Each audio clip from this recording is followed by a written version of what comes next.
Hello students. So in the previous class we started our discussion with relationship. So we will continue with relationship in MS Access. So we learned in the previous class that there are three types of relationships: one-to-one relationship, one-to-many, and many-to-many relationships. So while doing that, I also said to you the concept of referential integrity, that if a certain value which is a primary key in a certain table, if that value is the value that it is a value that is being referred to by another table, so therefore referential integrity means that if that primary key value is not available in a given table, the value cannot be referred to. It must be present in the primary key table, then only it could be referred to another table. So therefore let us at first learn about how we can create one-to-one relationship. So as it is mentioned in your book, I will create the tables, and after creating the tables we will learn how we can use it to create a one-to-one relationship.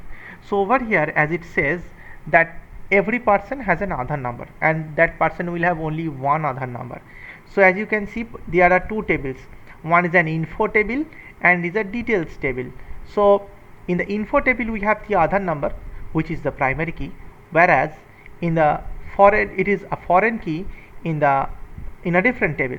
So how can we create this as such? Even we can create Aadhaar number as a primary key over here also. So let us check how we can define these two tables. First we'll create these two tables. After creating these two tables, we'll fill it up with data, and or it will be better if we fill up that we create the relationship before we fill up the data. Then in that case there won't be any kind of mistake while filling up the data. So let's start. So we'll open the open Microsoft Access. We'll go to create and click on table design. So as we saw previously, we have two columns. We have an Aadhaar number column and a name column. So we'll type in Aadhaar number, and this will be, I will keep this as short text as no numerical calculation is required with an Aadhaar number, and then I will type in person name, person underscore name. So this will also be short text. Now Aadhaar number, we know that it is of 12 digits. So we will fix the field size to 12 digits. So this is our the name of the table is given as personal info table. Okay, so personal info table, we will save it as such. So we'll click on this, make it this primary key and save the table. So let's save it as personal. Okay, personal table. So this table is created over here. Next, what we have to do, we have to create one more table. We'll create one more with table design, and that name of the table is given as person details table. So we'll have Aadhaar number, address, contact, email. So we have Aadhaar number,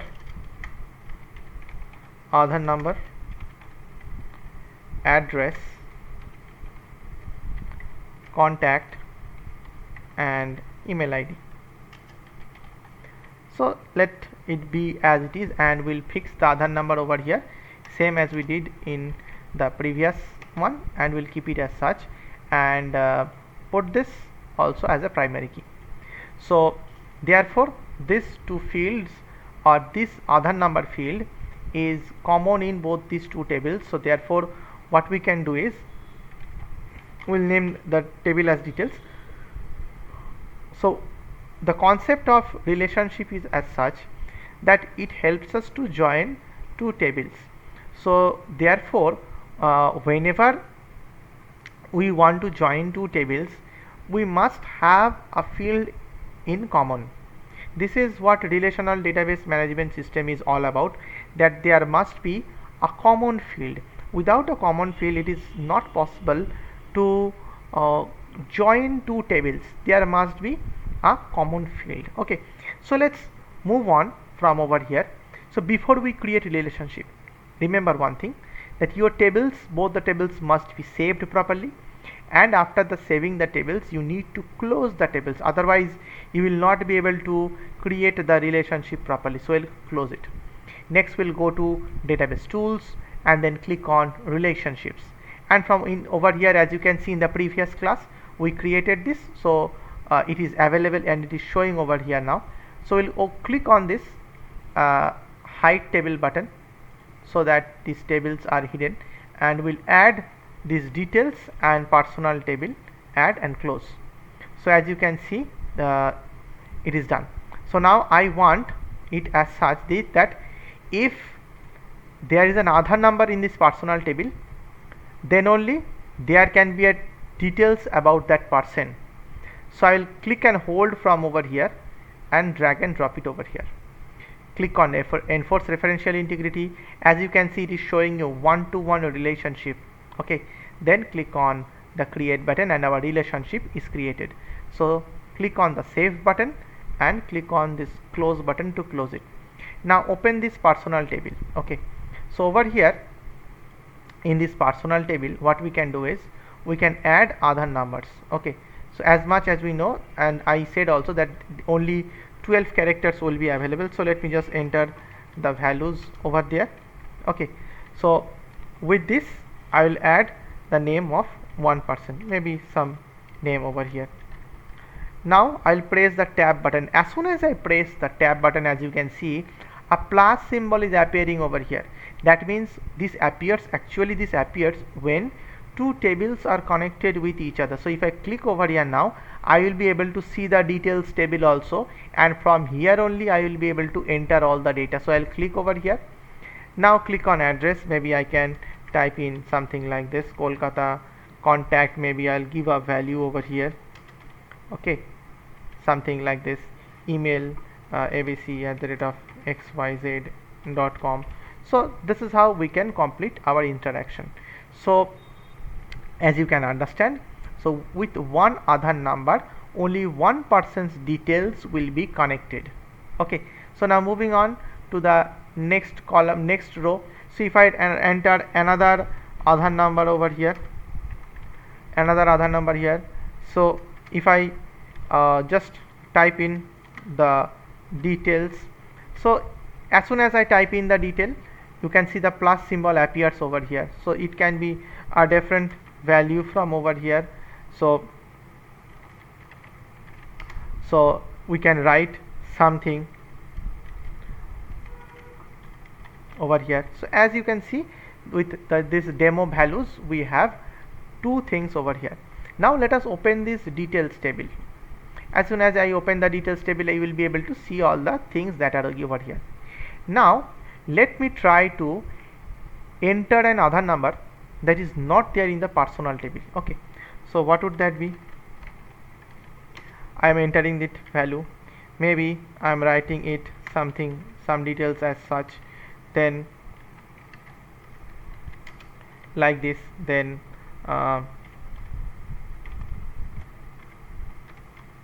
so as soon as I press the tab button, it is showing me you cannot add or change a record because a related record is required in table personal.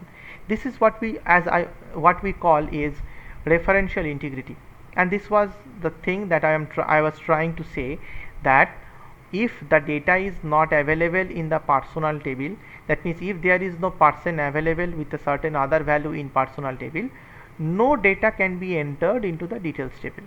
So this is how we can use or enforce referential integrity, and this is a must that we do for our relationship purposes. Okay, so just click on OK and press the escape button from the keyboard to cancel the record that you have. Now moving on, we completed the one-to-one relationship. Now let us move on to one-to-many relationship. So what we can do in one-to-many relationship, as students, you know that you can submit or you must submit projects for all the subjects. Okay, so in this case, what if I create or you need to create a project ID or a project name or a projects table where you want to keep a track of the projects, or if the teacher wants to keep a track of the projects of all the students. So how can we do that? So let's create two more tables. We already have the student table, but we'll create a small table that is going to help us work with this one. Okay, so let's open Access, and I'll just create, go to create, click on table, and we'll click on student.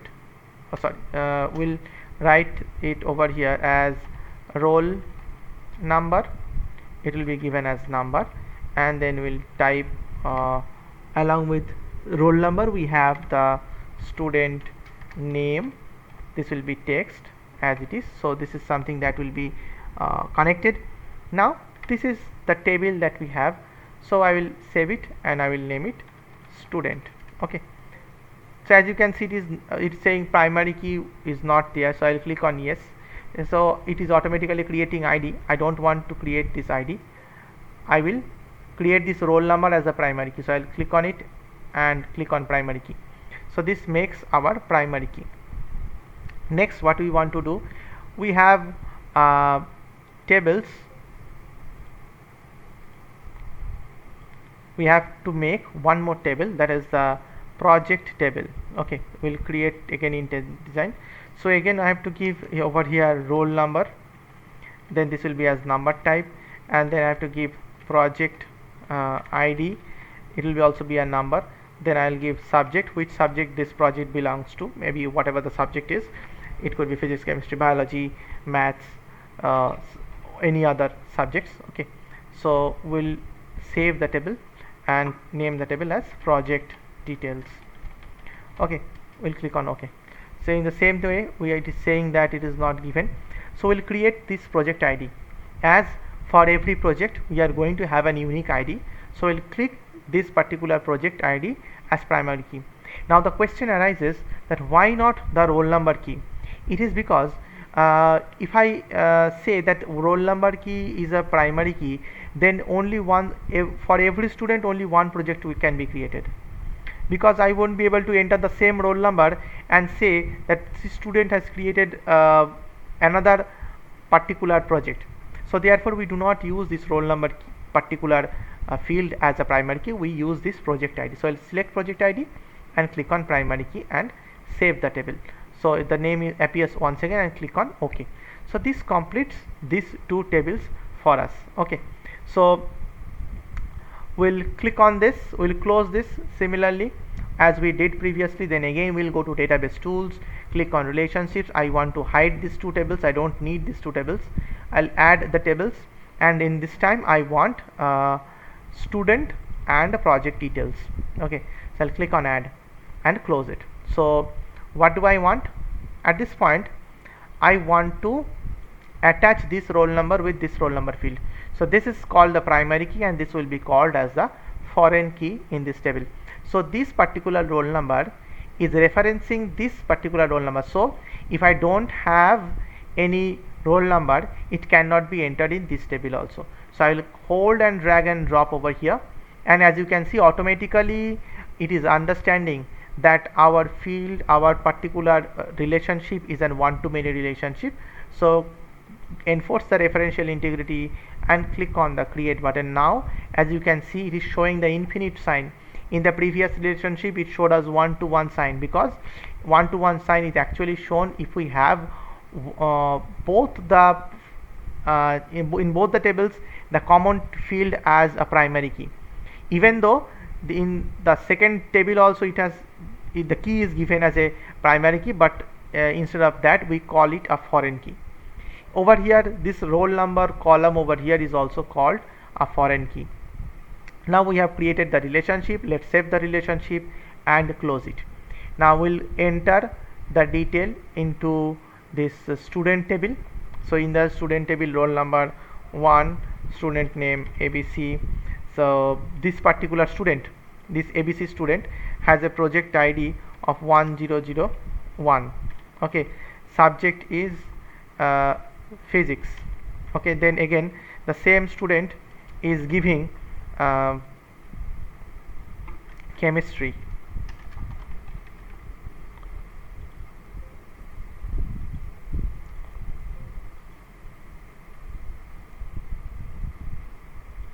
Physics.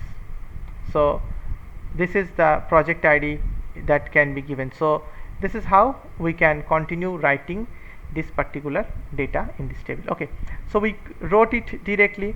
Now another project 102, that project is regarding chemistry. Then again 103, that would be regarding maths. Then again 104, that would be regarding SST. So this is how we can, under one roll number, we can enter multiple data. Similarly for roll number 2 over here, so if I write enter roll number 2, let the name be something, and if I click on this sign, so how much did we complete? We created up to 104 over here. So we can create 105 as another, maybe for that student this is the ID, 106 as chemistry, and this goes on, and this is how we can write one-to-many relationship. So one means on the left hand side we'll have only one item, on the right hand side we'll have the similar item but multiple times. So let us now open the project details table. So this is how our table is going to look like. We have the same roll numbers appearing over here, the project's ID is being displayed over here, and when the roll number, that means the roll number can be repeated in this particular section. In this particular table, roll number can be repeated. Why it can be repeated? Because I am saying that roll number 1, this particular student has given this project, submitted that this project. Okay, so it can be said the same student is displaying multiple other things also. Okay, so this is what this one to many relationship is all about. Next we have we learned about one to one, we learned about one to many. Next we have many to many relationship. So how to make that? So make many to many relationship, as you can see, we need a third table. So in the first table we have a student table where student ID and name is there. We already built that, so we will use that table once again. We'll build one more table with a course table in which the courses names are going to be given. So we are going to join these two tables and create one more new table that is going to contain data from the student table and contain data only from the course table, and a single student can have multiple courses. So we'll check out how we can do it. So let's create a many to many relationship. So let's go over here. We already have this student table, so I am not going to do anything more with it. So I already have these two students over here. Now let us build a course table. We'll go to create and click over here, and I will give you course ID and short text, sorry, let it be number, and we'll give course name, it would be, let it be short text. Okay, and we'll save the table as course details. Okay, so I'll save it as such. Again it is saying no primary key, so I'll select the primary key and save it. Okay, so this completes our course table. Now let us go to the relationship window, database tools, relationship. Now let it be here, whatever table over here is, let it be there. So again we'll create one more table and click on the course details and click on add. Okay, so this is the table we have. Now what we need to do, we need to have one more table that is going to attach this roll number with the course ID. Okay, so in that case what to do, we'll create one more table from over here. So we'll go to table design, and in that particular table we'll write roll number, and we'll put it as number. Similarly we'll again give course ID and make it as number. That's it, with that much only we have to do. And over here we are going to create as this as student with course. This will be the name of the table, or you can name it as you like, and click on OK, and we will generate this as auto number. The primary key will be generated as auto number. We will, instead of ID, I will give serial number. Okay, so let it remain as auto number because we will be joining this roll number and course ID. Let's go to, we'll close this table and let's get back to this relationship part over here. Under relationship design, we'll add the table student with course, add and close over here. So we'll put this table over here. Now hold the roll number and drop on roll number click on enforce referential integrity, click create, and uh, hold course ID and drop it on in this course ID, and again give this tick mark in enforce referential integrity and click on create. So this creates many to many relationship. Okay, so I will just hide this table for our understanding purposes. So as you can see, this is how the table can be now filled up. So in this student with course table, let us create some courses at first. Okay, we already have the name of 2 students over here, so let us create some course details over here. Maybe the course ID is 1 2 3. Let it begin with 1 2 3. Maybe it is physics.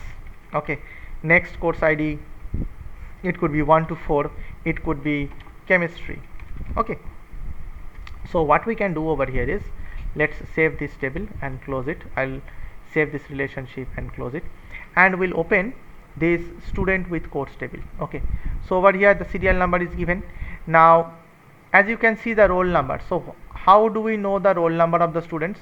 So I'll click on the student table. You know that roll number 1 over here. So roll number 1, I will insert over here with course ID 1 2 3, no problem. Then I have same roll number over here, old course ID 1 to 4. At this point we have only 2 courses, 1 to 3 and 1 to 4. This course ID. So suppose I want to enter the roll number with one course that is not defined, so it will give us an error because we don't have that course. So how can we enroll a student in that course? So let's move it to over here. So let us give us over here roll number 2 and 1 2 3, again roll number 2 and 1 to 4 once again. So this completes this particular many to many relationship table. So over here, if I now click on this plus, as you can see, it is showing us so many data from over here, as this particular table is now linked with multiple tables. So student with course, now if I have this student table course details, if I open the course details, if I click on plus, I will see the serial number over here and who are the students, those who are associated with this particular course. Okay, I'll see the roll numbers that are available over here. So it will be easily understandable for the teacher that for the physics course there are 2 students, roll number 1 and roll number 2. So this is how we create a many to many relationship. Now moving on, we can, the ways that I had showed to you, these are all the methods of creating a relationship. This is how we create a relationship.